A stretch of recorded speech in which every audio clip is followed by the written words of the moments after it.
Praise God, thank you. It's a real pleasure to be here, honestly. I was supposed to be here last year. We had the tickets ready and everything. And then I had a better offer, so I didn't come. Emory University said that I had pancreatic cancer, and they wanted to operate on it immediately. So I wanted to be here, but they operated on it, and for 1 year now I've been cancer-free. Praise God. For those that don't know about pancreatic cancer, I'm in one of the few that have made it a year. Most died within a year's time. And we're just believing God. I find out Tuesday how my CAT scan came out. Be praying for us. But we're believing for a miracle. And it's either going to be a miracle that I'm going to go and I'm going to be able to speak to groups like this and be out in front of the abortion mills, and or I'm going to be with Jesus. And what better thing could that be, right? I just want to tell you a story about one of the most profound pro-life people I had ever met. This was a genius in the pro-life movement.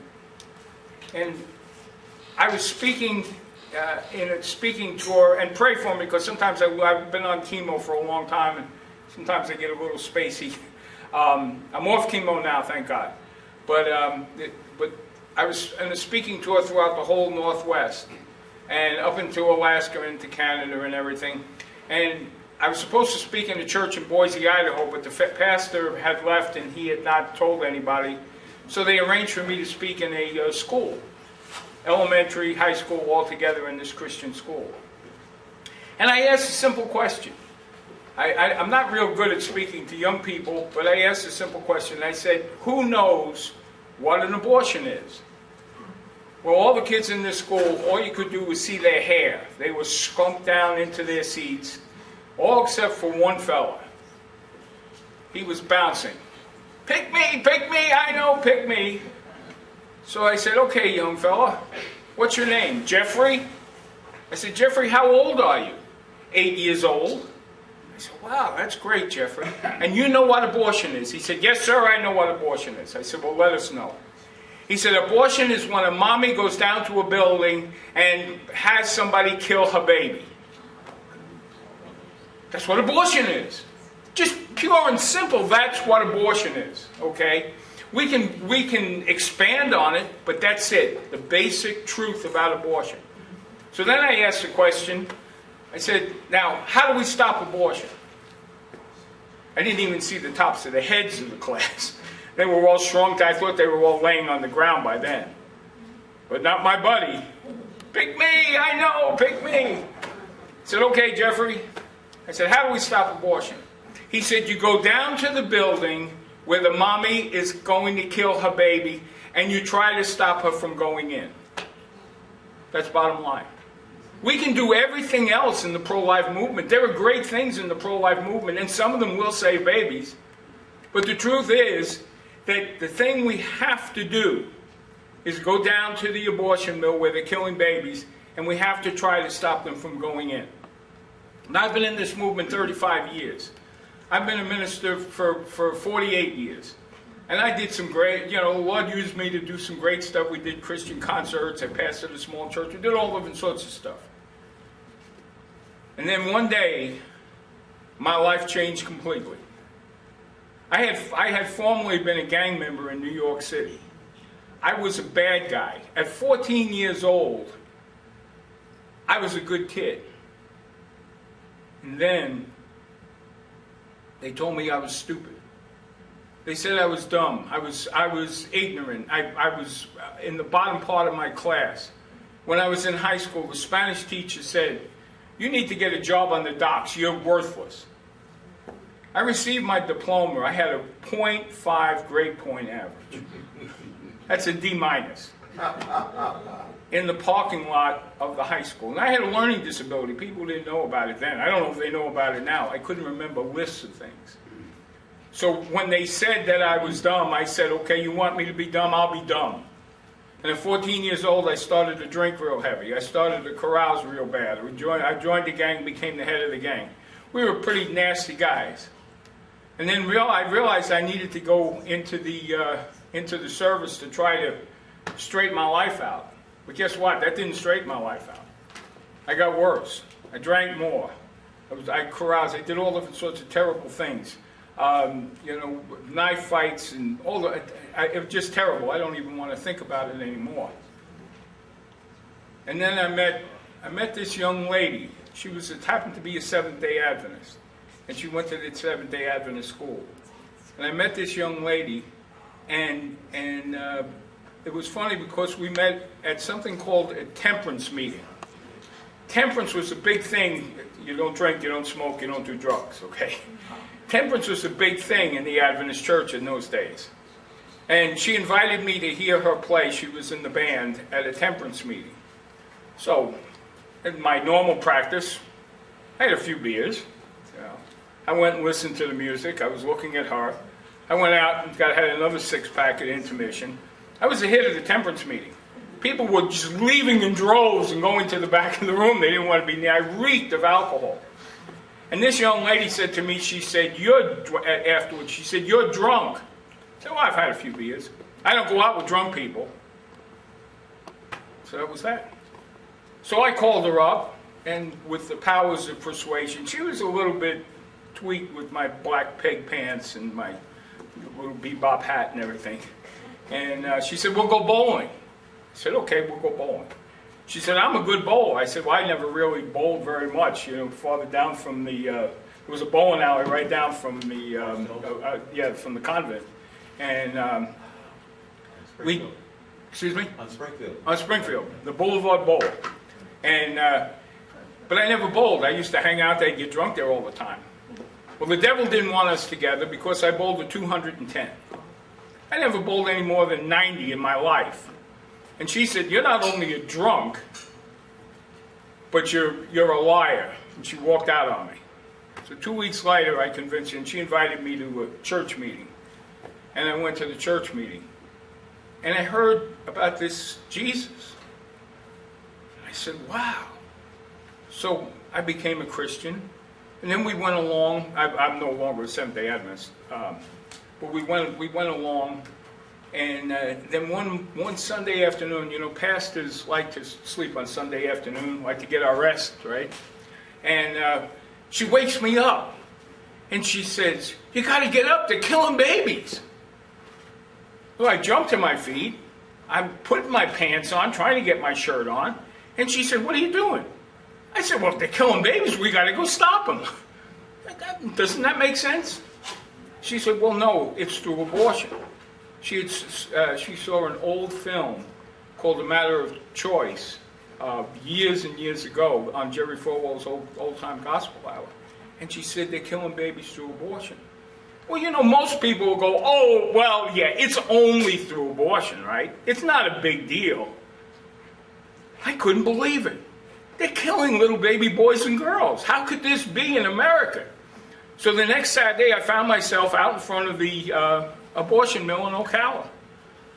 And I just stood there, and I literally, here's this big guy, and in those days I was about 300 pounds, and I would just cry, and I would cry about what was going to happen. Oh, Lord, and I'm looking at these women going in.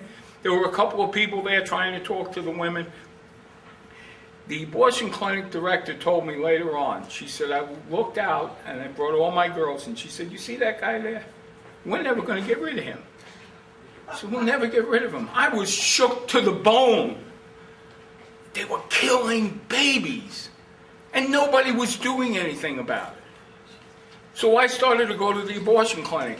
I was pastoring a small church. I was doing evangelistic work. I was a businessman. I was the North Florida manager for Frito-Lay, and I was doing pretty well. We were making plenty of money. I was happy. I was really happy. And then all of a sudden this came along, and I said to myself, I got to do something. So I left my job, I left the pastorate, and I started going out full-time in the street. But I didn't have any money, okay? There was no money to be had. So I would have to go, 1 year, for about 3 months, I had to drive a truck across the country to try to make enough money so that I could be out in front of the abortion mill and raise 3 boys and a beautiful wife. Show my wife up there. I don't do PowerPoint real well, so you have to excuse me. There's my wife. You know, we met. She thought I was a drunk and a liar, and we've been married 46 years. And, you know, there was a Catholic priest in Ocala by the name of Father Joe Connors. And Father Joe used to get up and he said, we need to build a statue of the pro-life hero in Ocala. Linda Martin, not that bum she's married to. But the Father Joe was pretty good. And I started going to the clinics. I couldn't believe what was happening. Then I heard about this young lady that had been arrested and put in jail and sentenced to 5 years in a Florida prison. Joan Andrews, now Joan Andrews Bell. Most of you know about her. I couldn't believe it. She didn't do anything wrong. She didn't blow up a clinic. All she did was try to unplug the machine, the killing machine. And I said, you know, I've got to do something. So her then boyfriend, Tom Herlihy, I invited him to stay with us in Ocala. Joni was up at a prison in Ocala. And he came to stay with us, and he showed me a film. And on that film was Joan and a number of other people, and I don't know where, they might have been in Baltimore. And they were being escorted out of a building by the police. It was the first time I ever saw a rescue. First time I ever saw a rescue, and there's these people. And then there was one guy, I don't know if anybody remembers back in the old days, there was a fellow by the name of Archie Bradley. Anybody know Archie? Archie, you would always remember Archie because he was 650 pounds. One-man rescuer. And here the police, they're escorting, they're not carrying Archie out, they're escorting him out. And they agreed every time Archie would rescue, the abortion mill would close down, okay? Because the police couldn't lift him out, they couldn't get him out of the building. And I saw this and I said, wow, this is what the pro-life movement needs. Rescue. Rescue those that are being led to slaughter or hold them not back. We've got to do something. And then I started to join the rescue movement. A friend of mine who actually grew up in Baltimore, his name was Don Treshman. Jack knows him. Haven't seen Don in a while. But we became Rescue America. And we were, this probably next to Operation Rescue, we were the second largest rescue group in the country. And we would go all over the country and get people to come in and to do rescues and to sit in front of doors. We've got some of the rescue stuff here. You're going to have to read that stuff because I don't read this. Some of the pictures of rescue. Why rescue? Rescue those. Okay. No, this is actually in Jacksonville. Then there was one where there was a nice lady. There it is. Rescue actually started in this end of the country, up in Baltimore and Washington, and it was a sit-in movement back in those days. And it was Pax Christi, the Peace of Christ, which was a very extremely liberal group. So when they say, "Oh, pro-lifers are all right-wing," these guys weren't right-wing. John Kavanaugh O'Keefe, Julie Lesh, you people may have heard some of their names. They were liberal, anti-war activists. But they started sitting in at abortion clinics. And it wasn't until later when Randall Terry came along that the name, and I don't know who came up with the name, Operation Rescue came along. But we were rescuing even long before Randall was rescuing. I remember Randall introduced Operation Rescue to the Pro-Life Action Network in Atlanta, Georgia, before he ever had the siege of Atlanta. He introduced this Operation Rescue idea. And a lot of people said, boy, that's great. Another lady, Julie Lesh, said, hey, the Pope's coming to town. Let's rescue babies when the Pope's coming to town. Well, that didn't take off quite as well. But you know, down in Miami, Florida, when the Pope came into Miami, Florida, every abortion mill closed in Miami. Every one in Dade County. They all closed down. They said in honor of the Pope. We said thousands of pro-lifers were coming to town. And we were going to be in front of the abortion mills. And we were going to do rescues and we were going to close them down. We were going to do it. Those 100,000 pro-lifers were coming to see the Pope. And you know, they were terrorized, and they shut for 3 days. They shut every abortion mill in Miami because the Pope was coming. That's the power that we have. If we want to use the power, if we want to use our dedication, young people especially, you guys, you're the future of our movement. And you know, this is important stuff because it brings in the element of sacrifice. Not suffering so much, although you're going to suffer if you sacrifice. But sacrifice. Giving yourself a little bit more. For 35 years, I've stood in front of an abortion clinic. If I wasn't in front of an abortion clinic, I was in jail someplace. The only time that I quit, except when I had a few operations, and then when I had the big operation last year, the only time I quit was when Terry Schiavo was being murdered in Florida. And I went down there for 2.5 months. And I tried to help Randall and Mr. Schindler and some of the other people down there for 2.5 months until they killed her. And then I went back to the abortion mills. And like I said, I was nobody special. I was no great hero. I was no great pro-lifer. I mean, I see the list of these guys here. Man, that's an impressive list. I don't know why I'm standing up here. All I did was save babies' lives.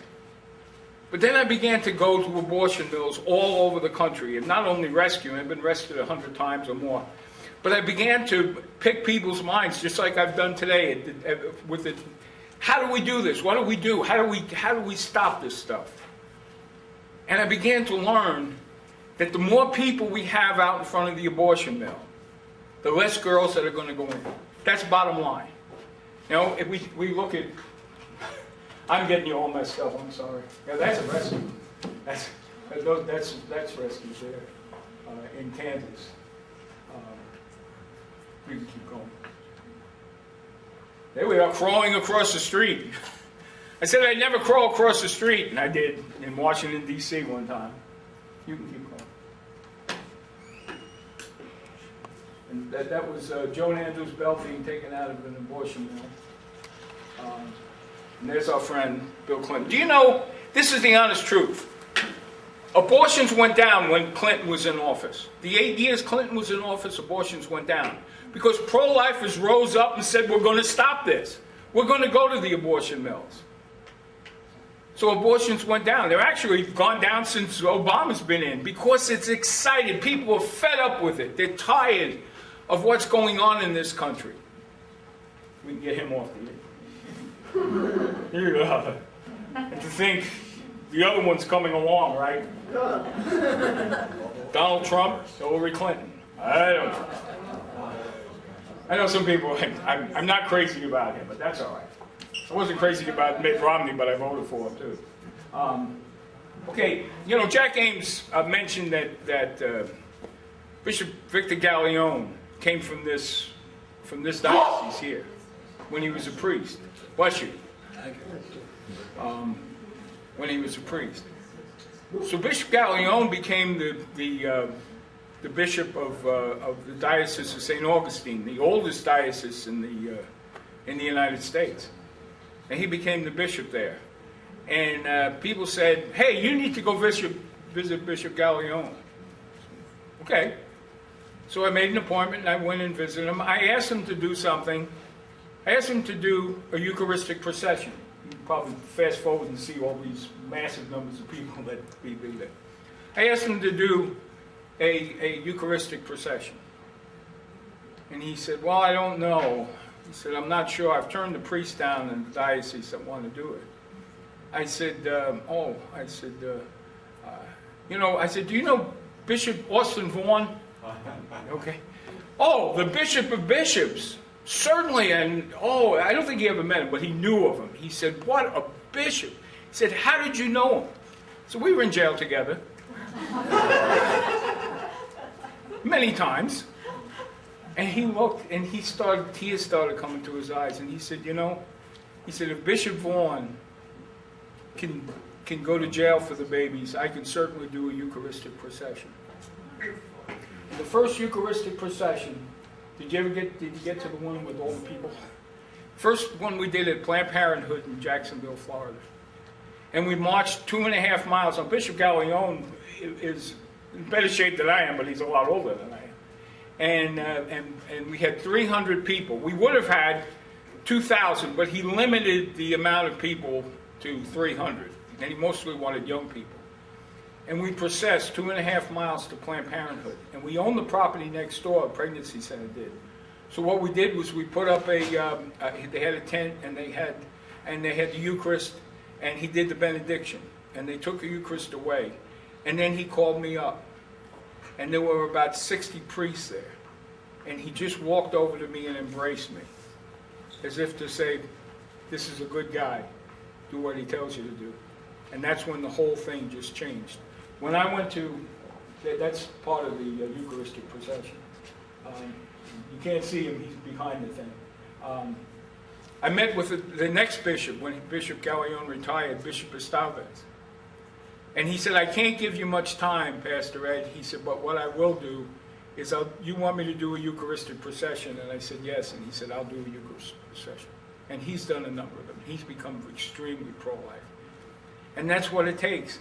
And that's a memorial service. That's the one thing too, you can do events in front of the abortion mills. You don't have to just stand there, you can do events. We got a young person's casket from a funeral parlor that donated it to us. And we did a memorial service to the unborn. And we had women that have had abortions come and stand there. That's another local pastor, and that's when I was pretty big. This is just a couple of people walking down the street.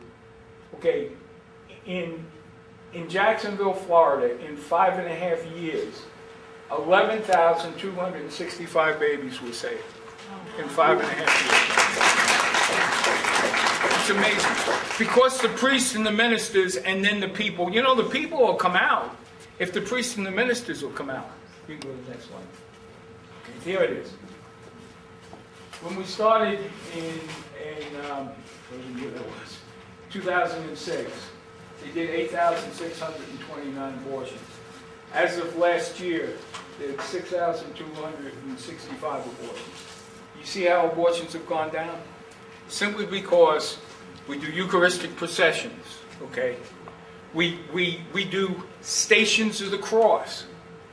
We have somebody made up Stations of the Cross on sticks. And we go in front of the abortion mill and we put them down the line. And then one abortion mill was doing abortions twice a day. Twice a day they had the Stations of the Cross. And I'm not talking just about Lent. They did them every Friday. Every Friday they had it. Friday afternoons they would have the rosary service. Saturday mornings we'd have, it was more of a, although it didn't make any difference, we would have the Eucharistic processions. We had something called the Surviving Youth processions, was young people that had survived the abortion Holocaust would march in mass, 100, 120 of them, would march down the streets of Jacksonville in front of the abortion mills. We used the Jericho March, okay? Protestants like Jericho marches.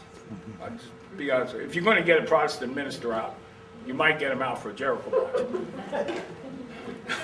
I'm sorry, but that's just the bottom line, okay? I always say, yeah, let me talk to a Catholic priest.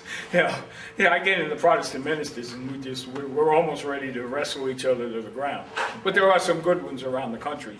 But it's a lot more difficult, to talk to them.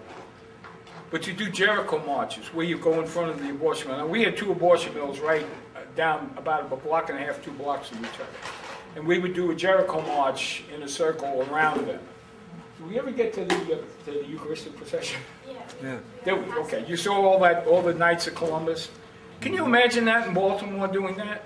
All the knights out there, and all the deacons, and all the priests, and we had some ministers. These are things that you can do. See, young people especially, you guys have fresh ideas. We get kind of set in our ways, but the young people have fresh ideas. When I became a Christian, the first thing I did was that we did the first gospel concert in Daytona Beach in I think it was 1982, the first one ever. and we did it at a drive-in church. I went and talked to the pastor. He let me use his church on Holy Saturday for a concert. Okay, these were ideas that we did. These are things that we did gospel concerts in big auditoriums. We just wanted to get the word of Jesus. No denominations, no doctrines. We wanted to get Jesus out there to the people. And the same thing with the abortion. We just came up with different ideas. Back in the old days, when we were young, and today, young people say, oh, you people were too radical. Right? Too radical. We went to the abortionist's home.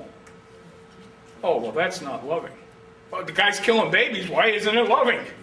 Okay? I mean, why not? In Jackson, I just got word in Jacksonville, Florida, they started going to the abortionist's home and to his other business, and 3 of them quit. Just like that. 2 directors of the abortion mills, and 1 abortionist, too. They were all abortionists, but they just quit. I remember we went out in front of the office, praise God. We went out in the front of the office of Kimberly Van Scriver, and we held our signs. Next thing I know, Kimberly's gone. Left the country. I don't know where she went. Over the years we did that. We went through Montreve Rashabun. And we were going to do a rescue at his clinic. So the pro-aborts got the brilliant idea. Hey, this is cool. The pro-aborts got the brilliant idea that they were going to block their own doors. We didn't go to jail. But what they didn't know was my wife took 50 people over to his house and barricaded him in the house so he couldn't get out. So even if he wanted to do it, he couldn't get out. The police came. It was a big roar by that time. And what we did was we stationed girls all over the area at phone booths, our sidewalk counselors. So the girls, here's the pro-aborts blockading the doors. Here's at phone booths. You young guys don't know what phone booths are, but we had them in those days. Here we were. You remember, okay. We had phone booths. Yeah, they're bigger than this. But we put our sidewalk counselors at phone booths for a mile radius. And the girl would call up and she said, I don't know what I'm going to do. And our counselor said, I was sent here to take you to a place where you'll get help. And of course that sent him to one of our pregnancy centers.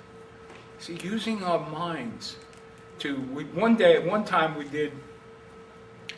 did a rescue. Now, they had closed 19 abortion mills. Rescue America was doing this big rescue in Orlando, Florida. Lock and block. You saw a dear lady there, but we were using kryptonite locks. And we had this week-long of events. The news was coming. The anchor woman were being chained to the lock in front of the Catholic Church.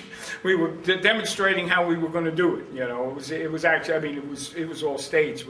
And reporting from the block, but there were no abortion mills open. They had all closed all over Central Florida.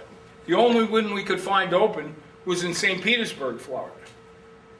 So I had 3 sleeper buses hidden in an orange grove. And everybody left the meeting. They all went to the orange grove, and the 3 buses took off for St. Petersburg, Florida. And we blockaded the door of the abortion mill in St. Petersburg, Florida. We were all, not me, I had a big neck, but thank God. But a lot of people were chained. I think 32 people were chained at the neck to blocks at that abortion mill. And nobody knew. Here was a cop, older cop, and I see him drive by, and he looked, and he just grinned, and he just kept on going. And it was 2 hours before another police officer showed up. Okay, he said, "I'm going home. I'm not getting in the middle of this stuff." And the pro-aborts show you how God works.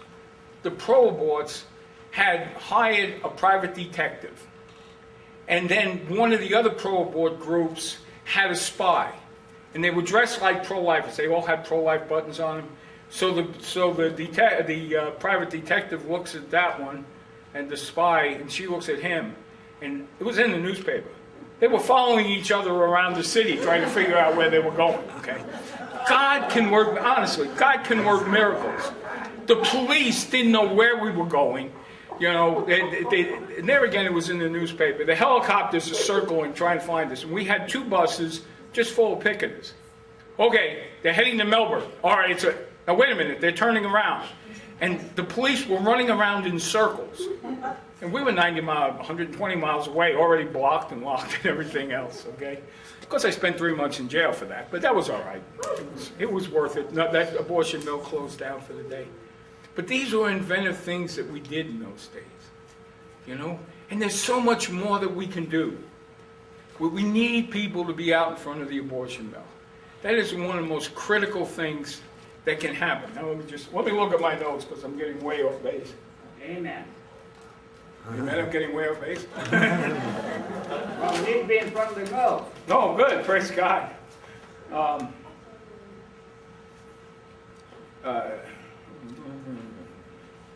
In Ocala, the famous abortionist James Pendergraft. Okay, James Pendergraft said that Ocala abortion mill would be the last one that he would ever close. Now, James Pendergraft, if you don't know, is a late-term abortionist, and he's such a great guy that he spent. He had a 36-month sentence in a federal prison for perjury. I mean, he sued everybody in the city and the county, all of us. And then he met with the county commissioner. And he said, if you don't give me $100 million, he said, I'm going to bankrupt the city. And if you tell the FBI, I'll deny it. Of course, the FBI was on the other side of the mirror. And it was zooming in on everything Pendergraft. So he got 3.5 years in jail. It was cut down to 9 months because of some stupid thing somebody said. And the prosecutor. But he spent time in jail. He's lost his license 4 times. He lost a $36.5 million judgment for botching an abortion so bad on a young girl that she's just completely out of it. Okay? It was actually one of his abortionists. He was in jail when it happened, but they blamed him. And now that abortion mill, because people have come out, they've done the rosary service, they've done pro-life work, they've done Protestant services, they do the rosary service. They went from being 3 times a week down to 2 times a week, down to Saturday, and now they're open 2 Saturdays a month. But he will not close it because he said he would not close it to show us, that he would not give in. But he's virtually bankrupt. That's what the power of God can do. I tell you these things because I want you to duplicate this stuff. I didn't come here. Believe me when I tell you, it was a real burden for me to come here today. I had to come by myself. My wife had to go in for a CAT scan, and my son was working, and I had to fly up here myself. I'm not real steady on my feet, and that chemo had taken something out of me. But I came up here because I really wanted to share this with you. That it's going to take dedication. Somebody asked me, they said, what is it going to take, Pastor Ed? I said, it's going to take sacrifice. My family, my wife had to sacrifice with me being gone all the time. All throughout Europe, all these glamorous things, finding jails all over Europe and Poland and every place else, South America. And there again, like I said to the young people, remember now, I'm just a D- in D- in high school. The whole high school, I got a D-. I was told that I was going to work on the docks. And yet, God has used me. It hasn't been me, but God has used me to do these things that He wants me to do and to share with you what He would have you to do also. Okay? I mean, honestly, this stuff really works. And I guess we're going to run out of time. How much time we got, Jack? Jack pass out already? We have another 10 minutes. 10 minutes, okay. Then we'll take a few questions. Okay. Well, let me. I'll start to wrap up. You know, when preachers say they're going to start to wrap up, get settled in, put the pillow behind you, because it's going to be a while. There'll be 4 altar calls. 4 performance calls before they actually say, and now I'll quit. Okay. And mainly private. That's why, the priests, they have the homilies. But Protestant ministers just go on and on and on. I'm really bad, but I get so frustrated. You know, in Atlanta, where I live now, 100 babies, 100 little boys and girls die each day from abortion. 100, okay? 68 of that 100 are African American children. 68. 20 are Caucasian, and the rest are Hispanic or Asian, or some that just wouldn't tell what they're. But 68%. And I have tried all I could do to reach the African American pastors. I've gone. I've had big pastors' dinners. Okay. Nothing. I've met with them one-on-one. I've taken them to dinner at Denny's and all these other restaurants. And we went to one restaurant. There was about 4 pastors, black pastors, and my wife and I and this other lady. And they got so nasty with me that my wife started to cry. And she's a tough woman. And she said, my husband is a good man and he loves these children. Please listen to what he's saying. And they're telling me, if you're not willing to take this baby until he's 18 years old, then don't even go out in front of an abortion clinic. And these are pro-life pastors. So we're having a really difficult time there. To show you how sad it is, last 40 Days for Life in Atlanta, the Archbishop Gregory came and spoke to a rally. It was about 250 people that showed up, and he was going to march in front of the abortion mill. There was one minister besides myself, and he was actually speaking. There was 2 ministers, Archbishop Gregory, and not one priest in Atlanta came and stood with their archbishop. Now that's sad. We can't get any ministers, any priests, anybody to come out to those abortion mills down there. So we really need your prayers. You know, and I tell you all this great stuff, and I don't want to rain on Jack's parade. But we have all the Family for Life. We've started an organization in Jacksonville. They have 313 Days for Life. And the Diocese of Jacksonville is actually doing the 40 Days for Life. The other Family for Life is doing 313 Days for Life. That means that we are going to be in front of every abortion mill when they kill little baby boys and girls 313 days out of the year. And they've been able to do it for about 3 years. Every day of the year. And the kicker, you can't give money to Family for Life. When we had the 40 Days for Life, you couldn't give money to the 40 Days for Life. If you wanted to give money to buy literature, you could give it to the diocese. We didn't ask for money. We just found people, or God found people, that were so dedicated that they were willing to give up everything they had, and they were willing. We had a woman that was a doctor's wife, and he was a retired doctor, and she still does work day and night for free. I have never received a salary for anything I've done in the 35 years I've done this, okay? Not that if people come up and say, hey, well, I got $5 for you, I take it, okay? But, I mean, that would be denying God a blessing and denying those people. But we never asked, we never put a fundraising letter out. Rosie Gross is out here. She gets my newsletter. You ever see, Rosie, where are you? Here's Rosie. You ever see me ask for money in the newsletter? Never. We don't ask for money. God brings it in. And that's the great miracle that God can do to any group. Now, I'm not saying you shouldn't raise money.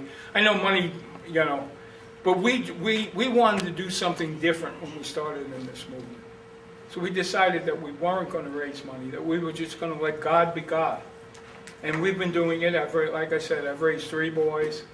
My wife, we don't have a whole lot of money. But I married the right woman. The devil wanted me to stop. And we're going to take questions, but I just want to finish with this. And this is, I wrote these brochures. I hope everybody got one. But I was going to write another one. I just didn't have the time. It's the 3 questions. All it's going to be is 3 question marks in the front of the paper. And the 3 questions. And the 3 questions are, if they were bringing a 1-year-old little girl and a 1-year-old little boy in a pink dress and a little cute bonnet, and little booties, and you said, Mom, what are you going to do? Well, we're going to rip its head off, we're going to tear its arms apart, and we're going to tear its legs apart. What would you do with something like that? How would you react to something like that? And the second question is, that's what's happening to abortion. What are you going to do about that? And of course, the third question is, are you willing to give your life up for these little baby boys and girls? You know, I had a see, here I'm going again, Jackie. No. I did a speech one time, or a sermon one time, in front of stone cold pro-lifers. And what we did is we played a little game, and I'll just tell you about it. We played the millionaire game. And the first question is, who's willing to die for Jesus? Everybody's hands went up. Okay? So that's great. And then I asked questions about abortion. They all answered. And everybody's having a good time. I said, okay, now let me ask you the next to last question. Who's willing to give their life up for Jesus? And they looked at me like I'm strange. They said, well, you already asked that. And I said, did I ask that? It's easy to die for Jesus. It's a whole lot harder to give your life up for Jesus. Because your life is your car and your boat and your house and your family. You know, the people in Serbia, the people in Afghanistan, the people, all the Christians that are all over the world have had to give that stuff up and run for their lives. But they did not deny Jesus Christ, and that's the power of it. The Coptic Christians left rather than give up their faith in Jesus Christ. So what are we going to do? Are we going to say, oh yeah, that guy was all right. Yeah, Joe Schott was better, but he's all right. Yeah. Or are we actually going to come out of this meeting and say, I'm going to dedicate my life, I'm going to dedicate my whole being, my finances and whatever I have to stop the killing of little baby boys and girls? Are we going to do that? And that's the last question. God bless you very much.